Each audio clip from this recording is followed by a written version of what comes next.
কি গো পূজা, সন্ধ্যাবেলা আর তোমাকে ঘুমানোর নাটক করতে হবে না। মা নিজের রুমে চলে গেছে, এবার চলো উঠে পড়ো। মা দেখে নিয়েছে তুমি ঘুমাচ্ছ, এবার আর কোনো বিপদ নেই। চলো এবার ফুচকা খেয়ে আসি। যাক বাবা, মাকে নিয়েই তো ভয় ছিল। আমি তো জানতাম মা যদি একবার আমাকে দেখে আমি ফুচকা খেতে যাচ্ছি তাহলে আমার উপর খুবই রেগে যাবে, কারণ এই ফুচকা খাওয়ার জন্য আমাকে অনেক কথা শুনতে হয়। কিন্তু তবুও কে শোনে কার কথা। আচ্ছা চলো, আর দেরি করো না, চলো চলো। এই বলে পূজা এবং তার বৌদি দীপালি ফুচকা খাওয়ার জন্য বাজারের উদ্দেশ্যে রওনা দেয়। আর বৈশাখী দেবী কিছু জানতেও পারে না, কারণ বৈশাখী দেবী মনে করে তার মেয়ে পূজা নিজের ঘরে ঘুমাচ্ছে আর তার বৌমা হয়তো বাড়ির কাজে ব্যস্ত। এভাবেই কিছুক্ষণ পর দীপালি এবং পূজা যখন ফুচকা খেয়ে বাড়িতে ফিরে আসে তখনও বৈশাখী দেবী কিছুই টের পায় না। এভাবেই সময় কাটতে থাকে।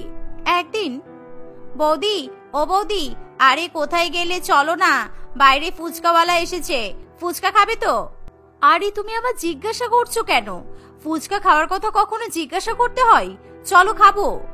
এই বলে দীপালি এবং তার ননদ যখন ফুচকা খাওয়ার জন্য বাড়ি থেকে বেরোবে তখনই সেখানে বৈশাখী দেবী চলে আসে।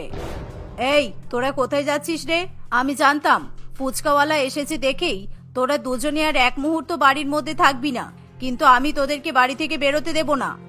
মা দয়া করে এরকম বলবেন না, আমরা আপনার সব কথা শুনতে রাজি আছি, কিন্তু দয়া করে এরকম ভাবে ফুচকাওয়ালার কাছে আমাদেরকে যেতে বারণ করবেন না। আমরা একদিন খাবার না খেয়ে থাকতে পারবো, কিন্তু একদিন ফুচকা না খেয়ে আমরা থাকতে পারবো না। সেটা আমি খুব ভালো করেই জানি, তাই জন্যই তো তোমাদেরকে বারণ করছি। তোমরা কি ভেবেছো প্রতিদিন এভাবেই ফুচকা খেয়ে যাবে আর এই তেঁতুল জল খেয়ে সারা বছরের রোগ একসঙ্গে টেনে নিয়ে আসবে? তারপর তোমাদের চিকিৎসার পেছনে আমার সব টাকা পয়সাগুলো খরচ হবে। আমি মোটেও তা হতে দেব না। এই পূজা, তুই যদি বাড়ি থেকে একটা পাও বের করেছিস তাহলে কিন্তু আজকে আমি তোকে ছাড়বো না।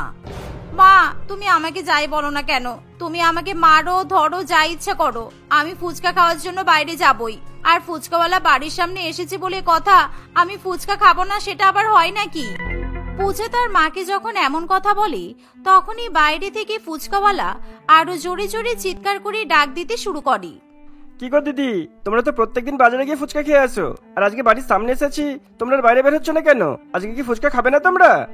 ওই দেখো মা, ফুচকাওয়ালাও আমাদেরকে চিনে গেছে। ও মা আমি যাচ্ছি। বৌদি চলো চলো, তুমিও চলো।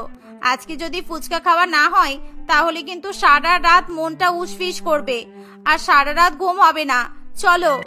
এই বলে পূজা তার মায়ের কথাতে পাত্তা না দিয়েই ফুচকা খাওয়ার জন্য বাইরে চলে যায়। আর এই দেখে বৈশাখী দেবী খুবই রেগে যায়, কিন্তু শাশুড়ি মায়ের রাগ দেখে দীপালি কিছুতেই বাড়ির বাইরে বেরোতে পারে না। আমার ননদটাও না আমাকে রেখে চলে গেল, হাত ধরে টেনে নিয়ে যা বাবা। তা নয়, এখন আমি একা কিভাবে যাব? মাকে দেখেই তো আমার ভয় করছে। মা যদি আমাকে মারধর করতে শুরু করে তখন আমি কি করব? শেষমেশ কিনা ফুচকা খাওয়ার জন্য বাড়ির বউকে মার খেতে হবে? না না না না। এই ভেবে দীপালি এক জায়গাতেই স্থির হয়ে দাঁড়িয়ে থাকে। আর দীপালির ননদ পূজা ফুচকা খাওয়ার পর বৌদির জন্য ফুচকা বাড়িতে নিয়ে আসে। আর এই দেখে বৈশাখী দেবী প্রচন্ড পরিমাণে রেগে যায় আর সেই ফুচকাগুলো ভেঙে টুকরো টুকরো করে বাইরে ফেলে দেয়। মা তুমি জানো ওটা কত টাকার ফুচকা ছিল? বৌদির জন্য আমি 100 টাকার ফুচকা নিয়ে এসেছিলাম, আর তুমি সব ফুচকা ফেলে দিলে। হ্যাঁ, আমি তোদের সব ফুচকা ফেলে দিয়েছি। তোরা কি ভেবেছিস আমার কথা না শুনে তোরা যা ইচ্ছা তাই করবি আর আমি তোদেরকে কিছুই বলবো না? এই যে বৌমা, কান খুলে শুনে রাখো, তুমিও যদি এই বাড়িতে থাকতে চাও তাহলে ফুচকা খাওয়ার নাম করবে না। হ্যাঁ, মাঝে মধ্যে ফুচকা খাওয়ার ইচ্ছা হলে সেটা আমি মেনে নিতে পারবো, কিন্তু এভাবে প্রতিদিন ফুচকার পেছনে এত এত টাকা নষ্ট করবে তা আমি মেনে নিতে পারবো না। এই বলে বৈশাখী দেবী সেখান থেকে চলে যায়।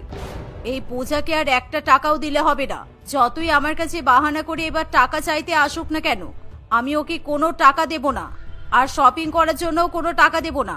দরকার পড়লে আমি ওর সঙ্গে গিয়ে শপিং করে নিয়ে আসবো, কারণ ওর হাতে টাকা দেওয়া মানেই ওরা ননদ বৌদি ফুচকা খেয়ে সব টাকা শেষ করে দেবে। আমি এবার বুঝতে পারছি ফুচকাওয়ালাগুলো এত তাড়াতাড়ি বড় লোক হয়ে যায় কেন। শুধুমাত্র আমার মেয়ে আর বৌমার মতো পাবলিকগুলোর জন্যই ওরা এত বড় লোক হয়। এভাবেই বৈশাখী দেবী মনে মনে ঠিক করে সে তার মেয়েকে আর কিছুতেই কোনো টাকা দেবে না। এভাবেই সময় কাটতে থাকে। আর পূজা এবং দীপালির কাছে জমানো যা টাকা থাকে সেই টাকা দিয়ে তারা কয়েকদিন ধরে ফুচকা খায়। কিন্তু যখন তাদের কাছে টাকা শেষ হয়ে যায় আর পূজা তার মায়ের কাছে টাকা চাইতে যায়, তখন বৈশাখী দেবী কিছুতেই তার মেয়েকে টাকা দেয় না। এমনকি দীপালি যখন তার স্বামীর কাছ থেকে টাকা চায়, তখন সেও দীপালিকে কোনো টাকা দেয় না। আর এর ফলে পূজা এবং দীপালি দুজনেই হতাশ হয়ে পড়ে। কি গো বৌদি, এবার কি হবে? এবার তাহলে আমরা কিভাবে ফুচকা খাবো? ফুচকাওয়ালা আমাদের তো কোনোভাবেই ধারে ফুচকা দেবে না। তাছাড়া এখন যা ফুচকার দাম, কি আর ধারে ফুচকা দেবে বলো তো? ঠিকই বলেছো, কিন্তু ফুচকা না খেয়ে আমরা তো থাকতেই পারবো না। আচ্ছা পূজা, ফুচকাওয়ালা তো আমাদেরকে চেনে আর আমাদের বাড়িও চেনে, তাহলে আমরা যদি ধারে ফুচকা চাইতে চাই, নিশ্চয়ই ফুচকাওয়ালা আমাদেরকে ফুচকা খেতে দেবে। ধারে যদি ফুচকা দেয় তাহলে তো ভালোই হবে, মন ভরে ফুচকা খাবো। কিন্তু যদি ফুচকা না দেয় তখন কি হবে? আমাদের দুজনকেই তো খালি হাতে বাড়ি ফিরতে হবে। না না, ফুচকাওয়ালা আমাদের সঙ্গে ওরকম করবে না, চলো একবার গিয়েই দেখা যাক। এই বলে দীপালি এবং পূজা মিথ্যা বাহানা করে বাজারে চলে যায় আর সেখানে গিয়ে তাদের চেনা পরিচিত ফুচকাওয়ালার কাছে যায় আর তাকে ধারে ফুচকা দিতে বলে। দিদি, তোমরা তো আমার রেগুলার কাস্টমার, তাই তোমাদের ধারে দিতে পারি। তবে হ্যাঁ, বেশি দেরি করে টাকা দিলে কিন্তু হবে না। আর তোমরা যদি বেশি দেরি করো তাহলে কিন্তু আমি তোমাদের বাড়িতে চলে যাবো বলে দিলাম। হ্যাঁ হ্যাঁ দাদা, আমরা কেন বেশি দেরি করতে যাব? আসলে আজকে আমাদের কাছে টাকা নেই তো, তাই ধারে ফুচকা খেতে এসেছি। আমাদের কাছে টাকা থাকলে কি আমরা তোমাকে দিতাম না বলো? এভাবে ফুচকাওয়ালাকে কোন রকমে পটিয়ে পূজা এবং দীপালি দুজনেই সেদিন অনেক অনেক টাকার ধারে ফুচকা খেয়ে বাড়িতে ফিরে আসে। আর সেদিন তারা দুজনে পেট ভরে এবং মন ভরে ফুচকা খাওয়ার ফলে দুজনের মনই খুবই ভালো থাকে আর তাদেরকে দেখে খুবই হাসি খুশি বলে মনে হয়। কি ব্যাপার, আজকে তোরা এত খুশি কেন? কি হয়েছে বৌমা, তোমরা কোথায় গিয়েছিলে? এই পূজা, তুই প্রত্যেকদিন বাইরে যাস কেন বলতো? তুই তো বড় হয়েছিস, এবার অন্তত একটু বাড়িতে থাকতে শেখ। সবসময় শুধু হুটহাট করে বাইরে চলে যাওয়া, এটা কিন্তু একদমই ঠিক নয়। উফ মা, আপনি এত চিন্তা করছেন কেন আপনার মেয়েকে নিয়ে? আপনার মেয়ে পূজা অন্য কারোর সঙ্গে কি বাইরে গেছে? ও তো নিজের বৌদির সঙ্গে বাইরে গেছে। আর তাছাড়া পূজাকে দেখার জন্য আমি তো আছি, ওকে নিয়ে আপনি চিন্তা করবেন না। তুমি আছো বলেই তো আমার বেশি চিন্তা। ও যদি একা একা যেত তাহলে আমার কোনো চিন্তা হতো না, কারণ আমি জানি তোমরা দুজনে যেখানেই থাকবে সেখানেই গন্ডগোল বাঁধবে। এই বলে বৈশাখী দেবী সেখান থেকে চলে যায়। আর দেখতে দেখতে আরো কিছুদিন কাটে। আর একদিন পূজা তার মায়ের মানিব্যাগ থেকে কিছু টাকা নিয়ে বৌদির কাছে চলে যায়। বৌদি, ও বৌদি, এই দেখো আমি টাকা পেয়ে গেছি। এবার চলো, সন্ধ্যা হলেই আমরা ফুচকা খেতে বেরিয়ে যাব।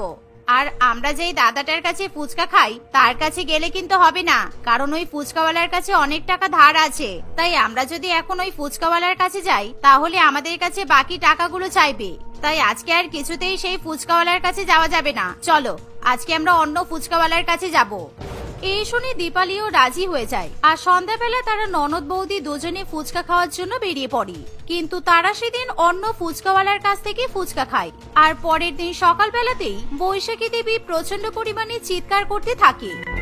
দূর, টাকাটা যে কোথায় রাখলাম কে জানি। এই পূজা, তুই কি আমার ঘরে ঢুকেছিলি?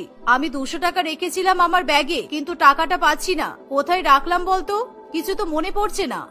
একটু ঠিকভাবে খুঁজে দেখো, নিশ্চয়ই পাবে। কোথায় রেখেছো টাকাটা আগে ভালো করে মনে করো। আচ্ছা মা, আপনি চিন্তা করবেন না, আমরা দুজনে মিলে আপনার টাকা খুঁজে দিচ্ছি। দেখুন ঘরেই আছে, বাইরে তো আর কোথাও যাবে না। আর তাছাড়া আমাদের বাড়িতে বাইরেরও তো কোনো লোক আসেনি যে আপনার টাকা চুরি করে নিয়ে চলে যাবে। তাই তো। আচ্ছা তোমরা দুজনে একটু খুঁজে দেখো তো কোথাও পাও কিনা। ওই টাকাটা আমি আমার ওষুধ কেনার জন্য রেখেছিলাম, ওষুধটা শেষ হয়ে গেছে তো, আর আমার মাথাটাও ঘুরছে। প্রেসারের ওষুধ না খেয়ে একটা দিনও থাকা সম্ভব নয়। এই শুনে দীপালি এবং পূজা দুজনেই টাকা খোঁজের অভিনয় করে আর মনে মনে তাদের দুজনেরই ভীষণ পরিমাণে খারাপ লাগে। এবার কি হবে পূজা? মায়ের টাকাটা তো আমরাই চুরি করেছি, তুমি শুধু শুধু কেন যে মায়ের টাকাটা নিতে গেলে? আমরা তো ধারে ভালোই ফুচকা খাচ্ছিলাম, আর মা যদি এবার বুঝতে পেরে যায় তাহলে কি হবে? বৌদি চুপ করো, কিচ্ছু হবে না, তুমি আস্তে কথা বলো। মা আবার দাদার কাছ থেকে টাকা চেয়ে ওষুধ নিয়ে আসবে, তুমি চুপ করে থাকো। আর এমন সময় হঠাৎ করে বাইরে থেকে ফুচকাওয়ালা তাদের বাড়ির মধ্যে ঢুকে আসে।